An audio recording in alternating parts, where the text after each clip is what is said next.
I'm back. Oh, how funny. Actually, I should have got some oracle cards to use too. We might do a little bit of oracle reading today.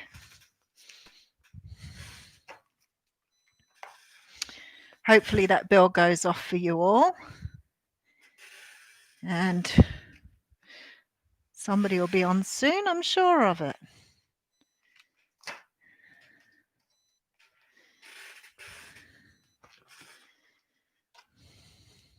Hey, Scott, how you going? Oh, it's fun to be back. It feels really sort of reminiscent of old times. Hey, Jody, how you going? Hey, Deborah, how are you? Feels really strange coming back after all this time. Good. Hey, Sherry, how you going? Nice to see you on board. We'll just give everybody a couple of minutes. I actually got on a little bit early, so I thought I'd do some oracle cards today. So, oh, look at that. Hey, how are you all going? I'm good. Hey, Joanne, I am feeling fabulous, thank you. Hey, Caitlin, how you going? And Lenore and Susan, how are you?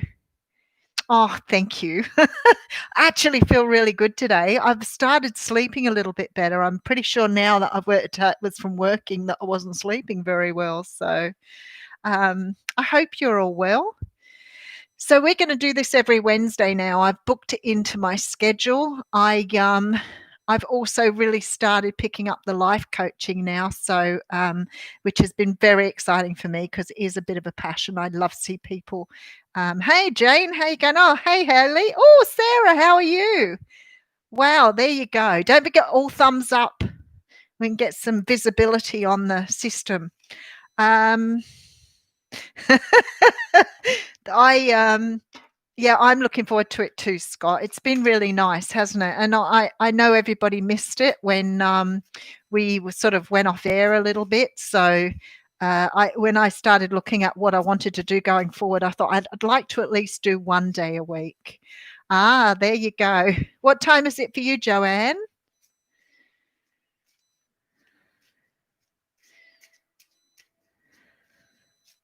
I'm waiting for Joanne's in Quebec, so I'm going to do a little oracle read while we're sort of getting around. Yeah, I think it helped me too. Oh, it's Joanne, it's still quite late for you.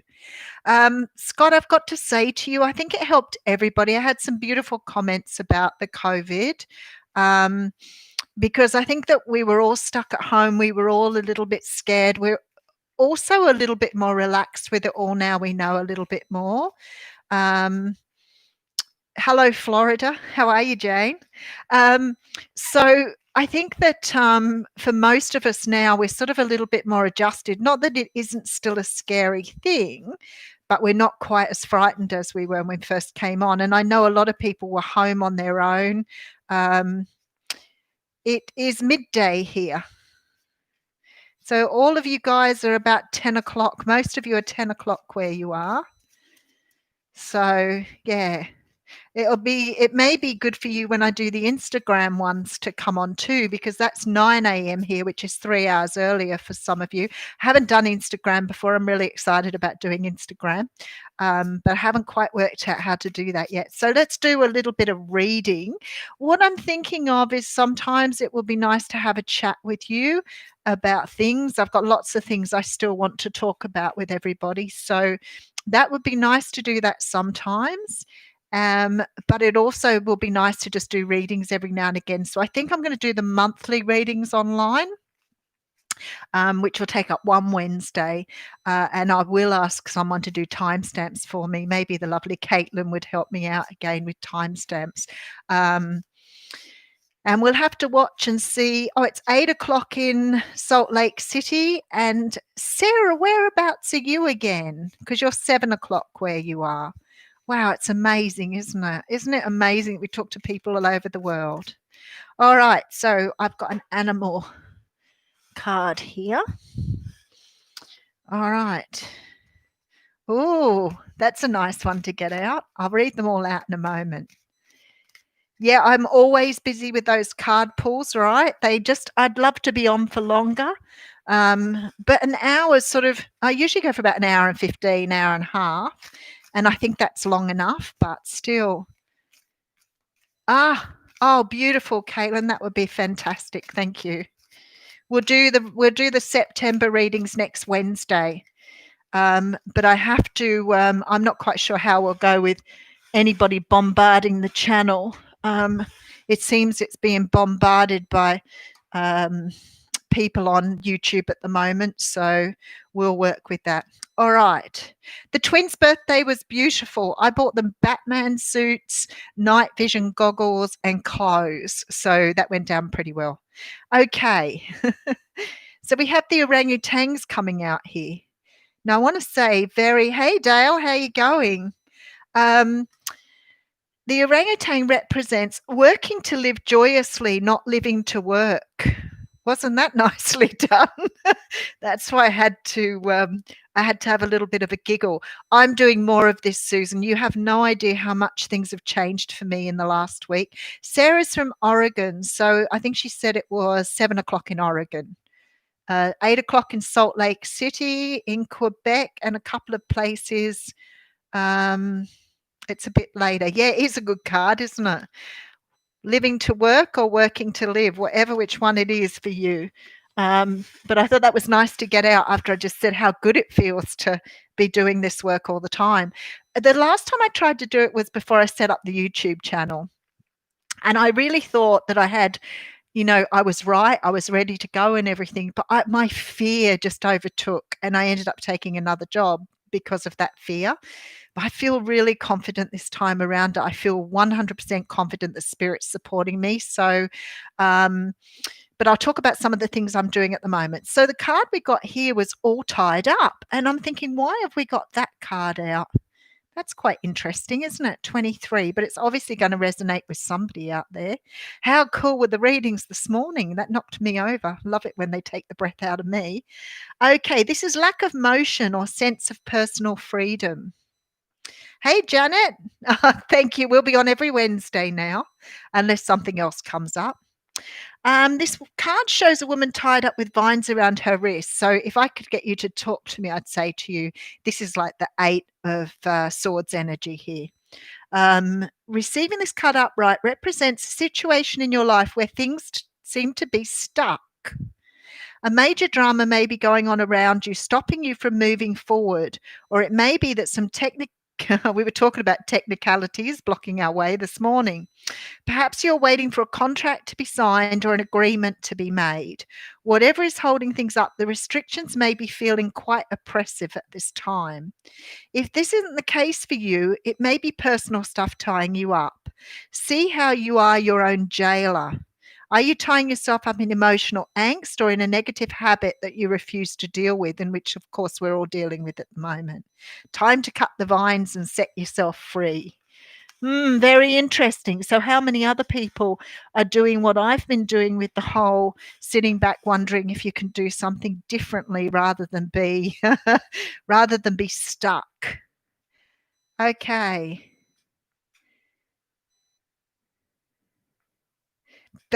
Oh, hi, Queen of Water. How you going?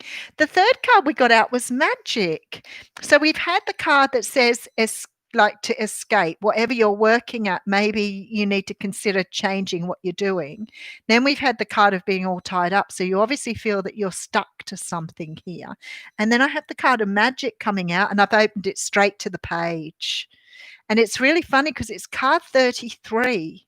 And I had 33 and 44 come out this morning, I think it was, in the other deck. This symbol represents the infinite intelligence of Great Spirit that makes up the fundamental fabric of the universe.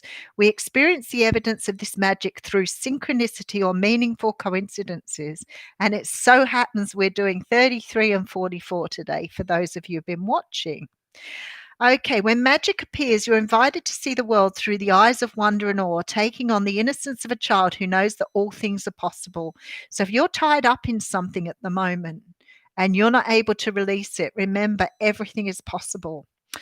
Infinite potential exists in the great mind, and you are being invited to call it in and recognize the dance in synchronistic events, signs, symbols, and omens given to you through the oracle of the ordinary world. This is a sign that Spirit is reminding you that you can co create your world in a sacred partnership. Your part is to dream, to intend, and to watch for signs that show you what action to take. Right now, it appears that you're on the right track to make your dreams come true. Great Spirit is listening and acting on your behalf. Pay attention. Magic gives birth to miracles. How cool is that? So, whoever of you is stuck and thinking about doing something at the moment, and you're sitting on the fence thinking, what do I do? Just goes to show that the universe is supporting you in that. And with all those numbers as well.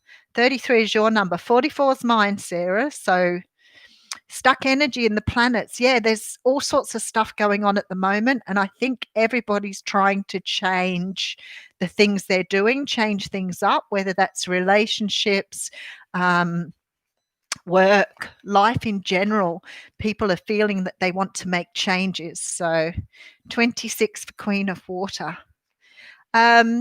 So this morning I've been working on my course on the Akashic record reading, and somebody did write to me, and I haven't had a chance. I think it was somebody wrote to me anyway this morning about the Akashic record stuff, because it's been something I've wanted to do for a really long time. And when I first got the course through, I sort of thought, oh, that won't take me long.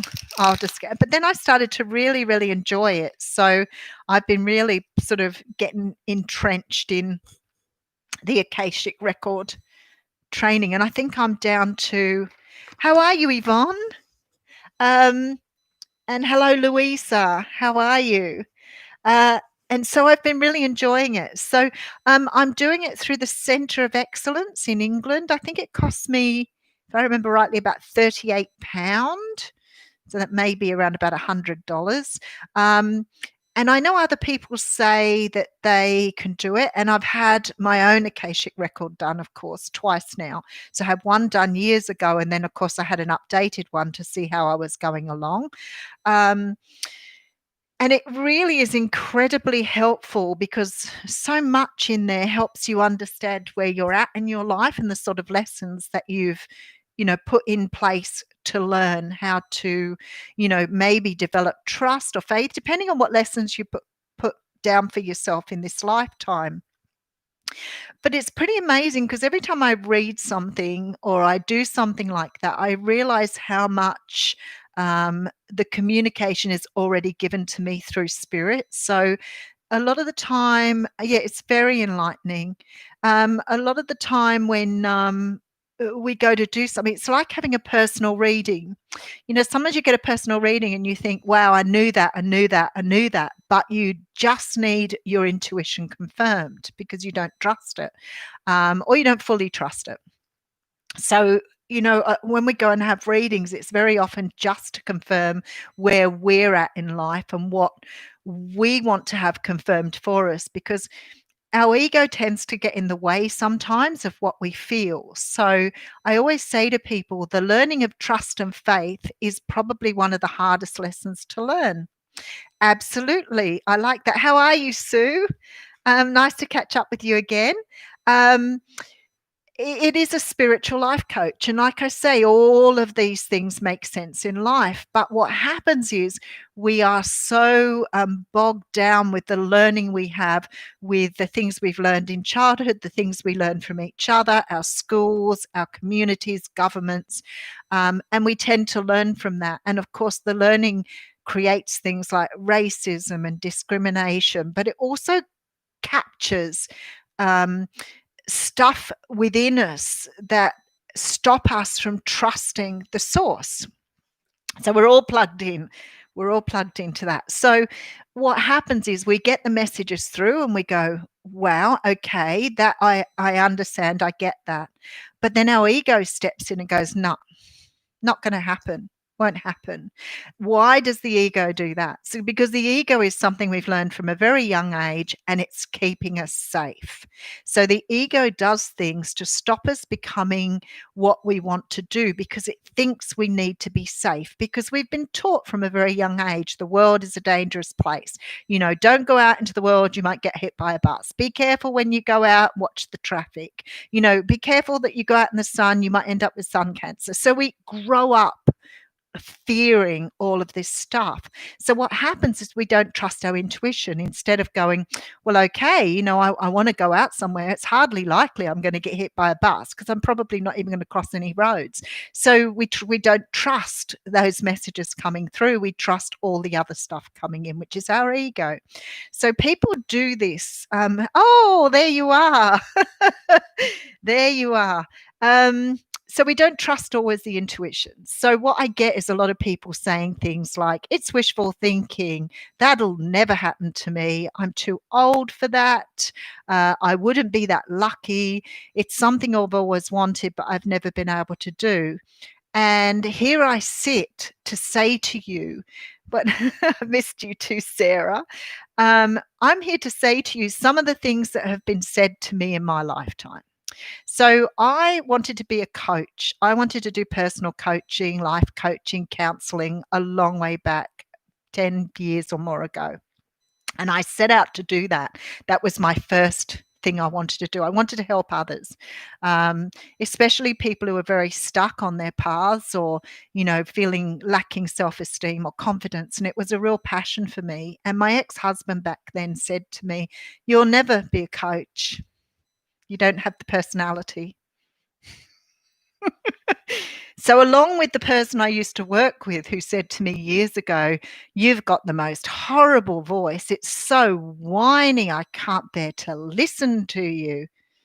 And along with all the other people along the way who've said I wouldn't succeed, here I am and succeeding. How are you, Teresa?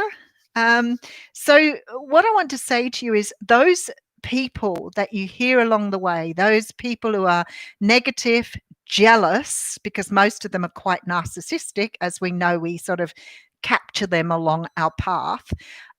We listen to those voices and they become our ego.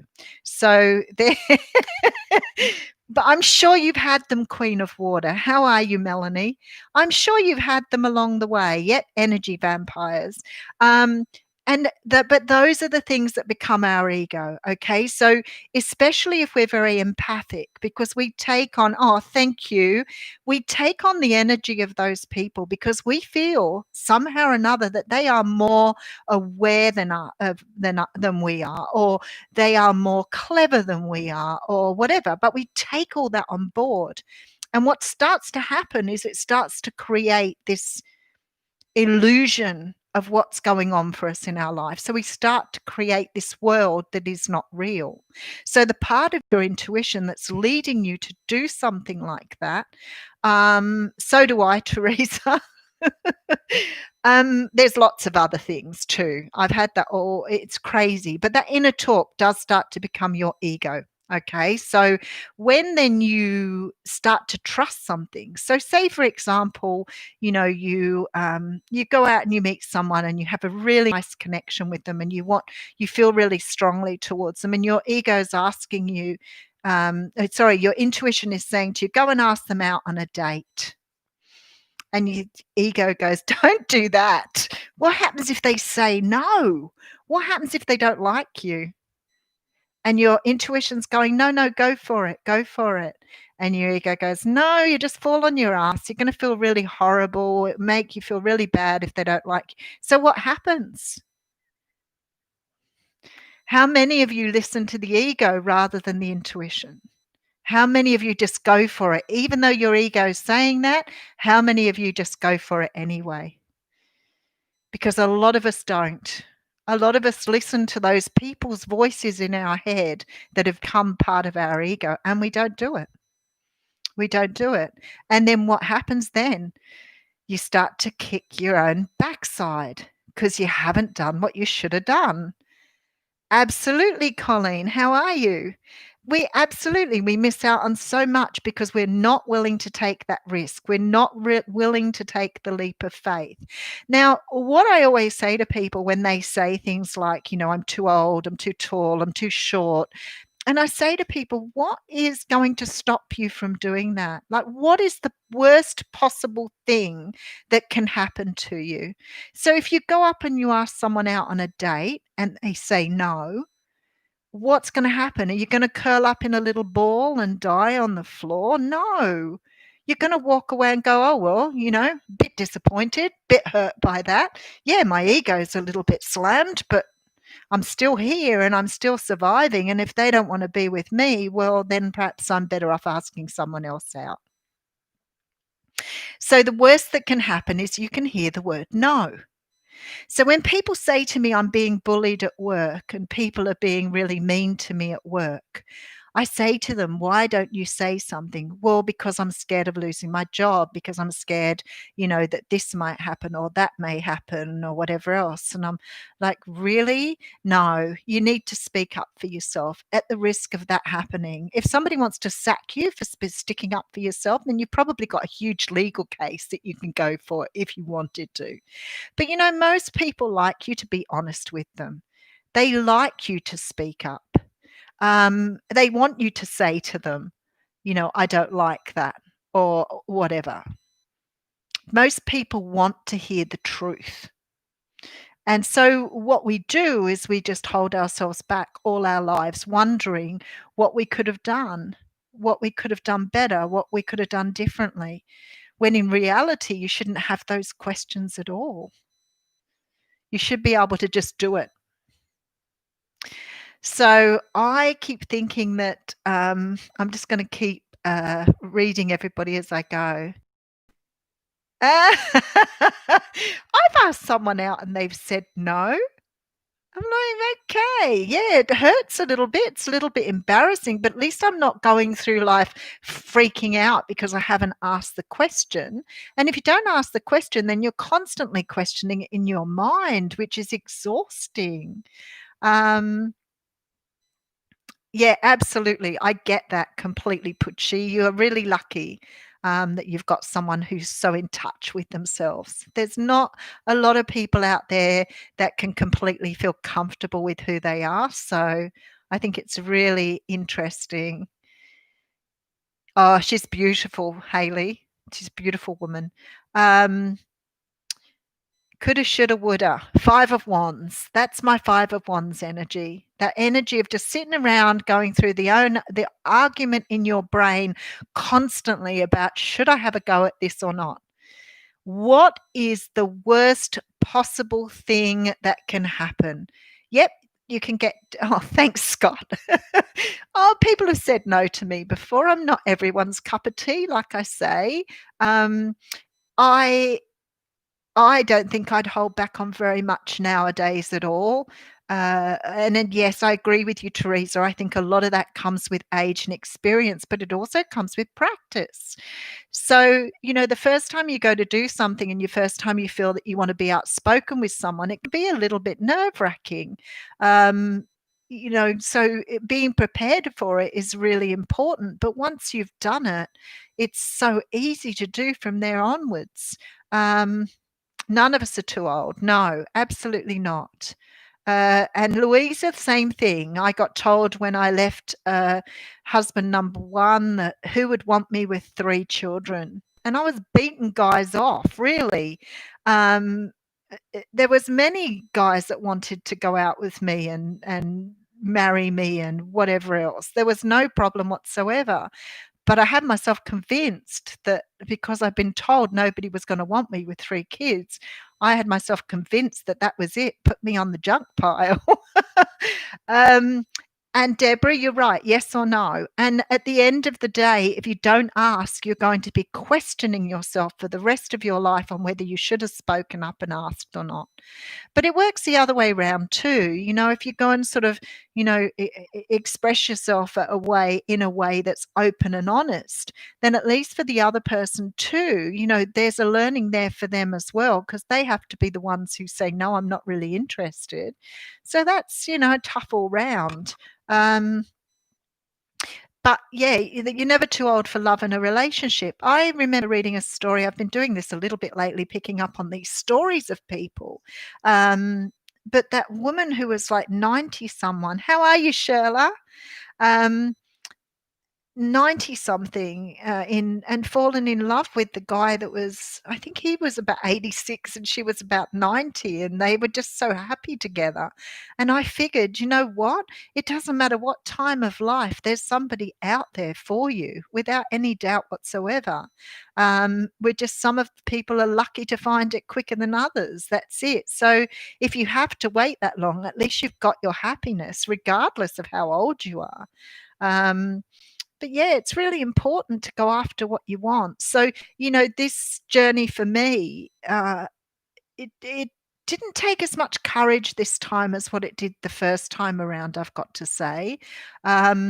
But mainly because I've got so many. Oh my goodness, I hope I don't have to wait till I'm 90 to have someone in my life. I mean, we all want to have companionship, right? But yeah, I don't think you would have to wait till you're 90. And a lot of people, choose to be single or choose to be on their own. And that's okay too. Haley had a bit of a chuckle at that. No, you don't have to wait that long, but you also have to consider how do you need to live your life differently to meet the people you want. Because as you get older, obviously there's less and less people around who are ready to have a relationship. Like, it's not the easiest world to live in terms of finding a happy relationship. Yeah, see, Caitlin says she sees it all the time. I used to see it with people because I worked in disabilities for a long while, and I remember I had two people with Down syndrome who absolutely fell in love with each other big time and got married. So it happens for everybody. It's just, if it's not your time, it's not your time. So that's quite interesting. So yeah, so what I'm trying to say to you all is, if you want to do something, yes, see, there you go. If you want to do something, don't hold back on it. If you're going to put a little bit of thought and energy into it, do put your thinking into it. Maybe plan a little, but don't hold back on what you want to do. I see people doing it all the time, staying in places, jobs, homes, relationships where they really, are so unhappy with things but choose to stay. Why wait till you're 90? Let's say that. Sarah, you came up 3 times there. So that was really important that you said that.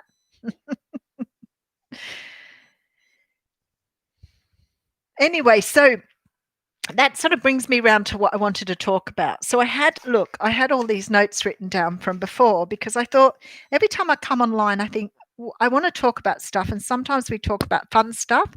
But because I was doing the Akashic records, no worries, Scott, catch you next time. Because I was doing the Akashic records, it raised a lot of stuff for me. But it's been so good because I don't normally have time to really spend on myself. And there was a few things I wanted to do that I've had sitting there for a while. And I thought, I'm going to do that first because I really want to start practicing on how to access the records for people, which has been a passion of mine for such a long time. So I also came across a few things with oh, thanks, Joanne. Thumbs up, everybody. So there was a few things that I wanted to talk about, and one of them actually was about love, because somebody said to me the other day, I've been on my own for a long time and I still can't find someone to be with. And I say to people, it's really simple. You have to work on yourself. And when I went into the Akashic records and was doing the training, it was very clear that part of our life here is about us learning how to become the people we are meant to be. And we have lots of hiccups on that along the way, because we, people that parent us, and as I said, our scores, our egos, all those things along the way. But the idea is that we are constantly raising our vibrations. We're constantly working on making better versions of ourselves. That's what we do. So whether we do that through the work we do, whether we do it through our personal relationships, whether that is through, intentional work like meditation, reading, improving our educations, it's all about the lessons that we're here to learn. And your Akashic record will tell you what lessons they are. And I know one of mine is faith and trust, which has been a very difficult thing for me because I've always been such a control freak. So, well, I was. I'm not anymore. Hey, Rachel, how are you going? It's lovely to have you on here. Thank you for the butterfly. So our lessons that we do, the things we do, the more comfortable we become, the more we raise our vibration. And our vibration's about our own self-love. That's what it comes into. So if we're satisfying what we need to be satisfying, we're bringing in that love of self, which is really important. So if you try to push for relationships and you're not doing the work, you're always going to bring people in who are vibrating either at the same level as you or in a lower vibration because they are probably not doing any work either. So your relationship's very, very difficult. It's fraught with difficulties. It may be that you find it very difficult to see eye to eye. You may be meeting for the wrong reasons, but you keep persevering with that relationship and it doesn't go anywhere. So hence we have these beautiful karmic, or what they call all relationships karmic, but the karmic relationships we call the ones where people are learning lessons through the relationship. And some of the karmic relationships can be quite sort of difficult to work through. But the idea is you learn your lessons, you say thank you very much to that partner, and you're off on your own or on your own way. So I'm looking forward to it too, Jane. I'm very excited about it. So it will give me a little while to, good Ceres. Good day from South Australia. How you going, mate? So what we have to do is we have to work on our own vibrations. So important to us to do that. Now, it may be, as I said, through your work. It may be that you're intentionally doing something to help bring up. Hey, Emily, how you going? It may be that you're raising your vibration by doing spiritual work. You could be doing it through meditation, but whatever it is, you're constantly working on that. Our lessons are always going to be there. So when you do like an Akashic record reading, it will tell you what point you're at. And some of those things might be at, say, 20% or 30%. So you know that you've done some work towards it, but you've got the rest of your life to fulfill it. So you can you can speed it up yourself by doing more work around, your faith or your trust or whatever else to get yourself there. Because what you're trying to do is you're trying to bring in a soulmate or a twin flame that matches your vibration. So you want someone who is going to be very aligned with where you are on your pathway. So if you're already vibrating in beautiful high vibration, then you would want to bring in someone who is vibrating the same as you. So even though the relationship may still be, a little bit have its difficulties, there may be still human things and ego things you have to work through. The person that comes to you then meets you eye to eye. How are you, Lucinda? From Forster. Woo, nice place. So we work on that to bring in the person we want to bring in. It's very interesting, isn't it? Sorry, Queen of Water. Very interesting. So that's what we're doing. And we want to, and we do have people that are placed on our pathway to bring in what we want to bring in. So we have soulmates or a twin flame that will meet us on our pathway. But if we're not vibrating where we need to be and our person is, or we are not working on ourselves and our vibration's low, that person can't tune into our energy. So you may have someone in another place, country, town, or whatever, who is destined to be with you, who's working on themselves. But if you're not working on yourself, yes, you do, Janet. Yes, absolutely. You can speed it up. So sorry, I'll just leave that one there for a second. I'll leave him over there while I'm talking. If you are doing what I call incidental or learning lessons just as part of your life, then those lessons will bring you what you need to learn anyway.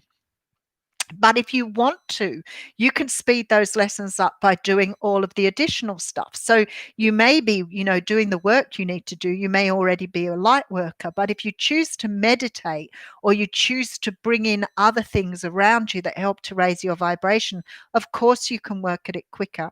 You can become more spiritual, more psychic. You can develop your mediumship skills and raise your vibration a lot more.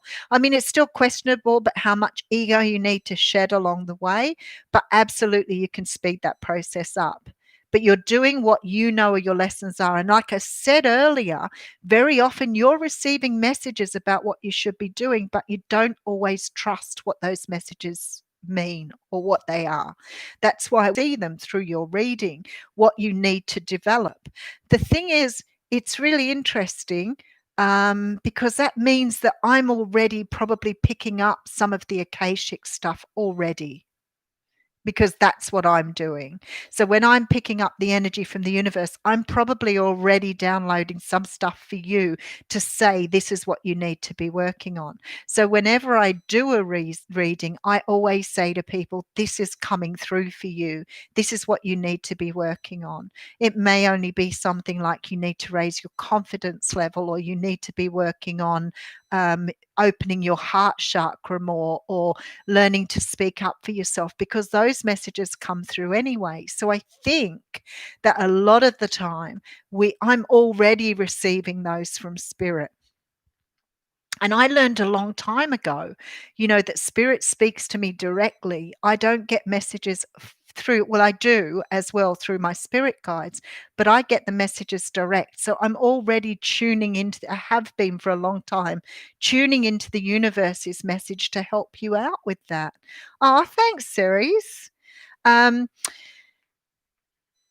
oh, did we miss something there? You're meant to do law. Oh, look, if that's something you want to investigate. Hey, Carla, how you going? I haven't seen you for ages. If that's something that you're interested in, that's the sort of thing that you can do through an Akashic record. Have a look what your lessons are and see what you need to learn. But anyway, I'll go back to the vibration because I digressed a little bit just to say, yes, you can speed up your energy. Absolutely. I'll come back to you, Rachel, because I feel like that's all connected, what you're saying there. So I'll come back to that a little bit later.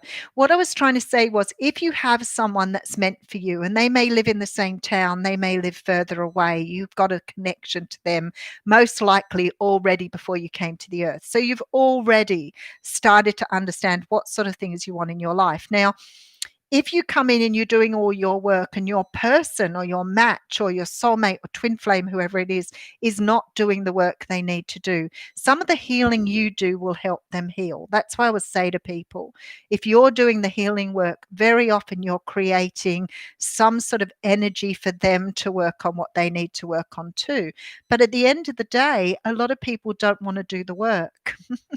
And that's what happens. So it's like, this is really hard. If I have to go back and delve through my childhood and deal with all the stuff that happened when I was a kid, I don't want to deal with that. So I'm not going to do it.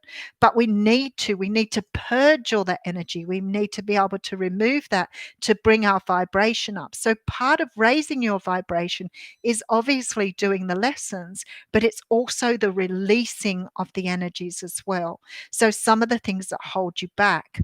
So throughout our lives, everything that we have around us, everything we do creates energy. Everything.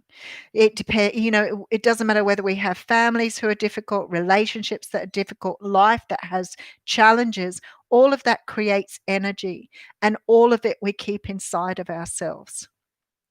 It's emotion, it's repressed or oppressed or suppressed emotion. It's all of those things that you've gathered up through your time that you hold within your body. So it's not just about learning new stuff to put in. It's also about releasing the stuff that no longer serves you. And we talk about that all the time, as energy workers, things like core beliefs, ideas about ourselves that no longer work. And I mentioned some of those at the beginning. being told my voice was horrible, I would never become a coach. That's the sort of stuff we put into our bodies and we believe it's who we are. So it takes a long time to let that stuff go, but that's all part of that raising your vibration and healing. And yes, it's hard to get into. It's hard to release that emotion, that stuff that's kept you trapped. It's difficult to deal with some of the painful things we've been through on our virgin on on our journey. um Oh, thank you. A lot of people say that, and I think, "Oh, I can't believe that woman done such a bad job on me by saying she didn't like my voice." I ended up taping it, and listening to myself and thinking, "Oh, that's not very nice at all, that voice." Um, so yes, we have to purge as well. So part of raising your vibration is inputting information that's really, really good, and we're like computer systems. I'm trying to think, it was Ed Case or one of those people, spiritual people, who talked about us being a supercomputer, because we've got to realign our data. We have to get rid of all of the programming that doesn't work for us anymore, and we need to pull in new programming to be able to do what we want to do. And that's how we raise our vibration. So, being grateful for everything is a beautiful way to raise your vibration, because what we do as human beings, we try to look at what we can attain, what we can bring in from the future, what we've got further down the track, what we can visualize. But we forget sometimes too to be grateful for what we have in the moment. So if you're getting up every day and you're really unhappy with your life, and you talk about, what is going wrong every day and all the things that are happening to you in life and how terrible your life is, you're going to stay where you are. You're just going to keep manifesting that same energy over and over again. But if you stop for a moment and think how grateful you are because the sun is shining, or how grateful you are that you have food on the table, or a warm heater, or family around you, or children, and you're grateful for those things, and your tummy flips when you think about how grateful you are every day, then that is when you start to get abundant, because you are creating within you. So if you're raising your vibration and you're working on that, one of the best ways you can get that going is by being grateful for where you are and what you have. Haley, I love that reconfiguration. That is exactly what we're doing. We're learning to make ourselves as we supposed to be. So if we're not, it's like any other computer program. If we're not happy with what we've got in our lives, we have to learn, how can we get rid of it and bring in what would make us feel a lot better. Um, Unlearning a narrative. Absolutely. It's hard work. It's really hard work. If you've had, a childhood where you've had a lot of control, abuse, or issues with your families, then very often you're like a sponge when you're a child, especially in the first couple of years of life. You take all of that in. You trust all these big people around you that are giving you all this information, and you take it all in because you're learning. You're taking it in because you think that's the right thing to do. And yet you may not really know what you've taken in until you get older, and all of a sudden you fear everything around you, or you don't really understand what's going on around you because you're so absorbed with all this stuff you learned when you were younger. Yes, you have to work it out, and sometimes you don't even know what it is. I can hear it sometimes with people. I hear people say, "I'm not negative," and in the next breath they go, "I'll never find love." Well, if you're going to say, "I'll never find love," then you're never going to find it, because the universe is listening to you saying that. But you're also not going to find it if it's the only thing you focus on. So what you've got to do is draw all those energies into yourself and focus on becoming a best version of yourself. So it's really, there you go, Lucinda, that's absolutely beautiful. So your grandmother was a very wise person. You should always, always count your blessings. And you know what? It's hard. Sometimes you get out of bed and you think, "Oh, another day of doing this." And really? Well, then you're going to just suffer a lot more days of doing that. So what you do is you think, every time you hear something come out of your mouth that sounds in any way negative, rephrase it. shift that computer, reconfigure. What's the other thing we used to do with the old computers? They do it by themselves now. Recalibrate. That's the one where you move everything around so it takes up different amounts of room. Now, Rachel says, do you feel light workers should work while they are not well physically? I'm not a supporter of that at all. I think that number one, you should always take care of yourself first. We're taught all the time defragmentation. Beautiful, Janet. Cancel, clear, delete. Beautiful. That's really cool. Jolie's already working with her children. CBT is a very, very clever thing. It's all about reconditioning. Beautiful. No, I don't think so at all. I think that it's much more healthy for you to stay home and heal yourself and not work while you're unwell. So over the years, obviously, I've talked to you about, I've managed really big teams of people, and I would have people coming into work with their noses running, coughing and spluttering because somehow or another they had been taught through their core beliefs that you went to work, even if you were dying, you went to work. I've worked for this company for 25 years and I've only ever had one day off. Really?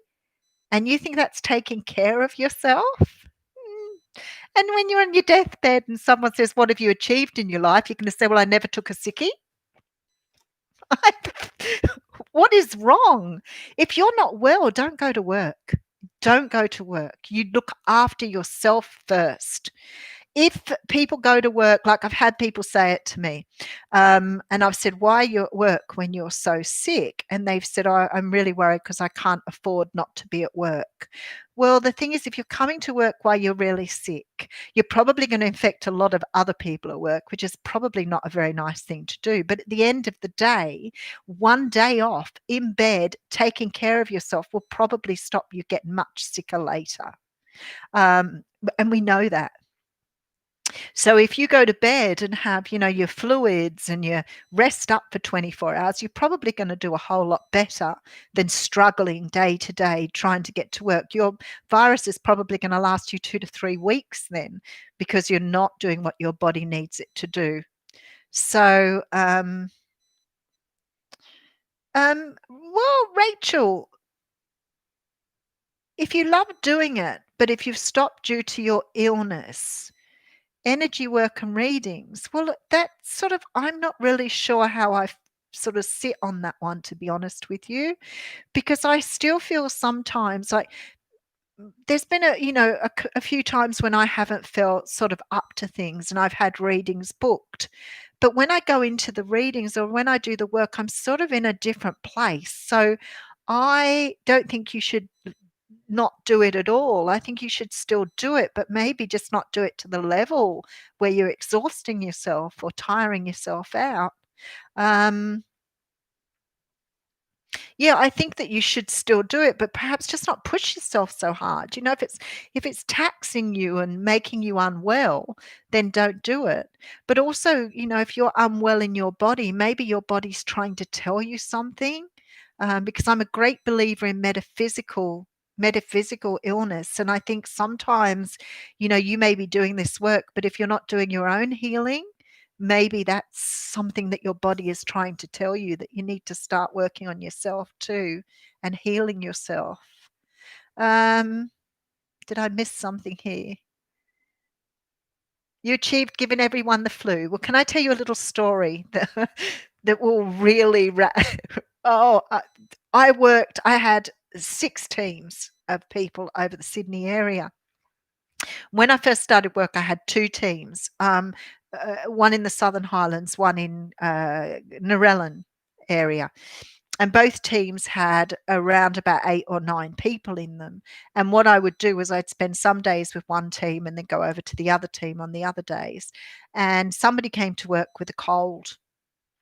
And I came to work one day and there was one person over the 2 teams with me. Everybody was sick. And I said, the other person was in the other office. And I said to her, you can't work by yourself. You'll have to come over and work with me in the office I'm in.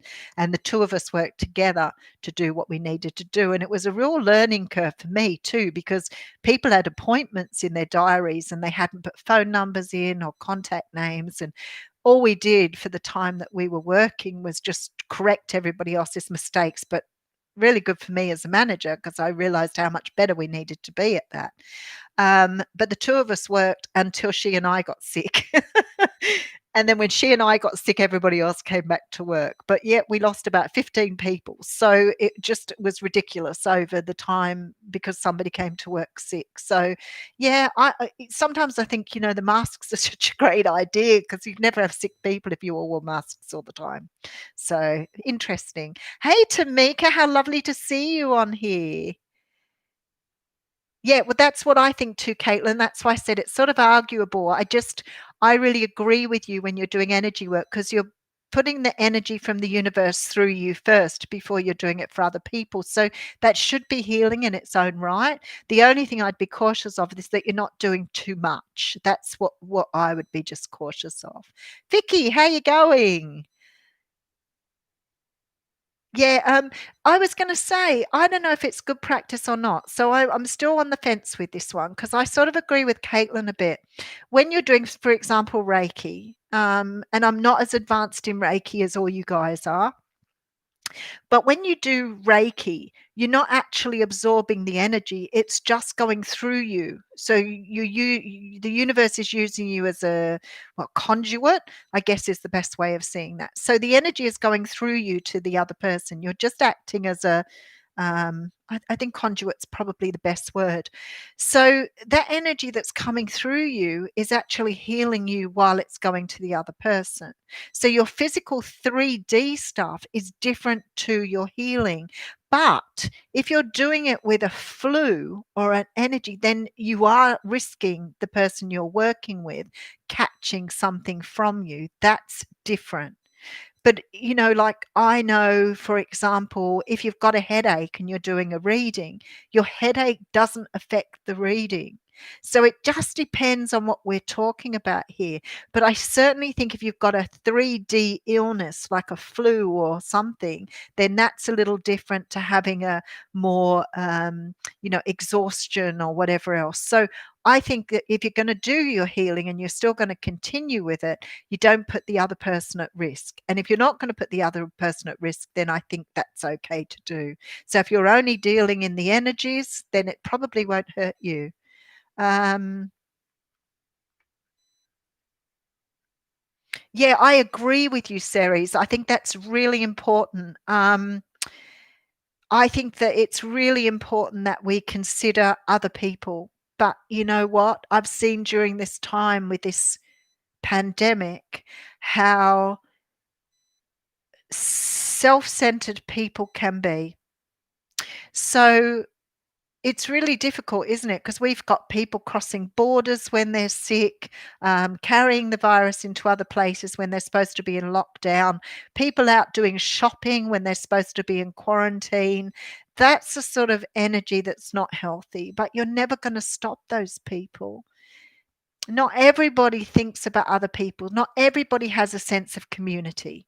And we're not very good at it in the Western world. We're very self-centered, self-focused people. Not everybody, please don't, just generally. So it is really difficult, but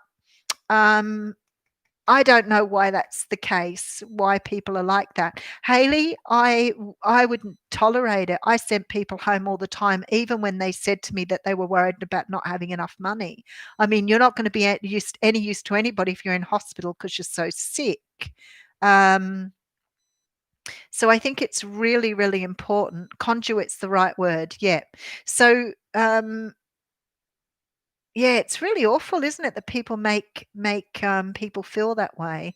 Yeah, oh, you've got cancer, Rachel. Well, see, the thing is that makes things different again, because if you're unwell and you're getting tired doing work, then that's more important to look after your own health, which is really important.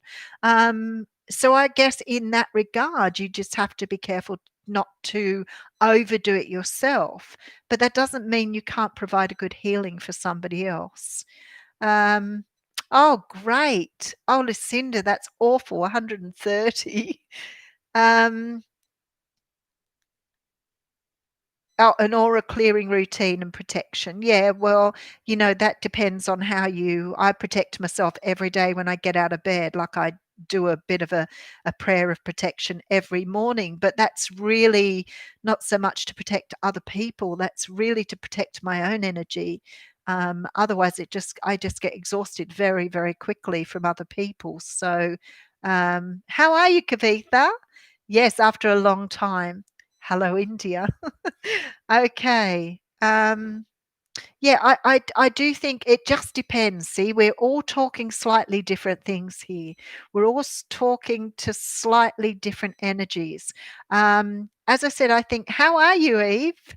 Um, Thank you very much. I'm doing very well. I agree. So I think that we're talking about a lot of different things here. If you're unwell and you have, as I said, a 3D illness like flu that you're going to share or spread, or you have to be a little bit thoughtful for people you're working with. But I still think you probably do quite well to get on the internet as long as you feel well enough. If you have got something wrong where you need to be resting up and making sure that your physical health is, getting the best attention it can, then I think you have to slow down and ask yourself what's good for you to do. But there are other things, and I agree with Caitlin, where we are flushing ourselves and using our body as a tool for spirit to move through.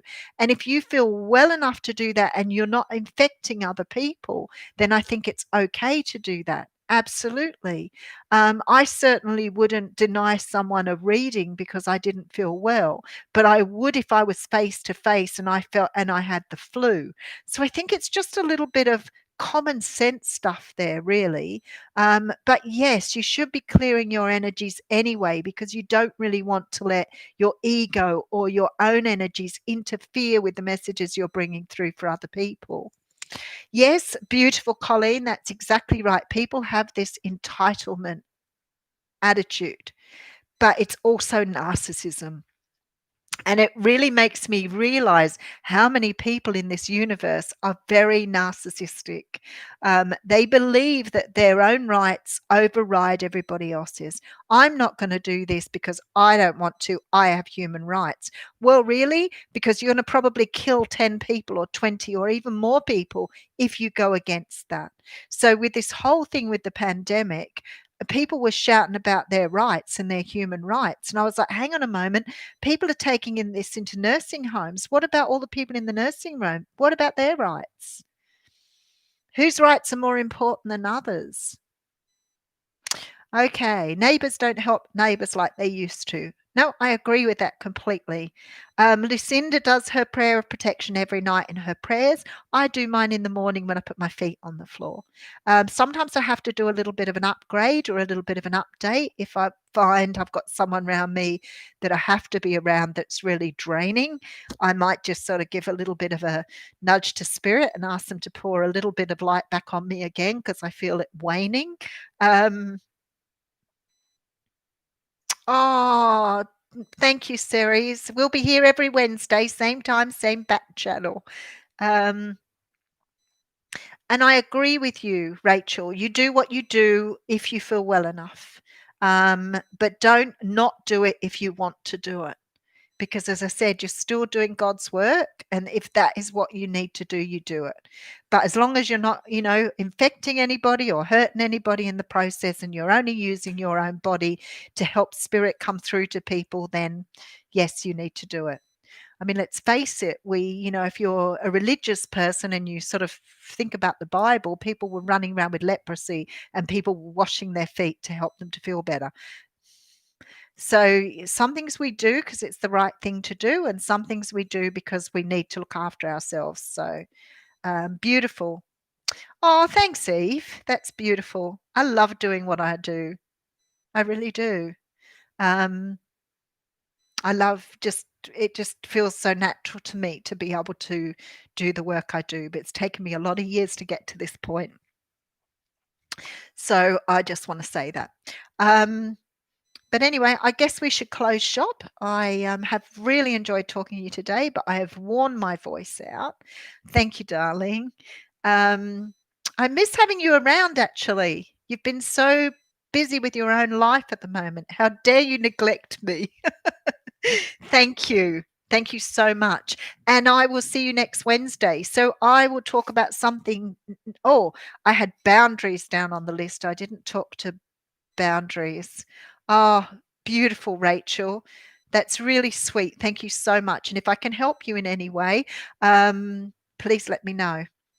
And you're still very, very happy. And here's the girl who said, I'll never meet anyone. You should be on here telling your story. Caitlin,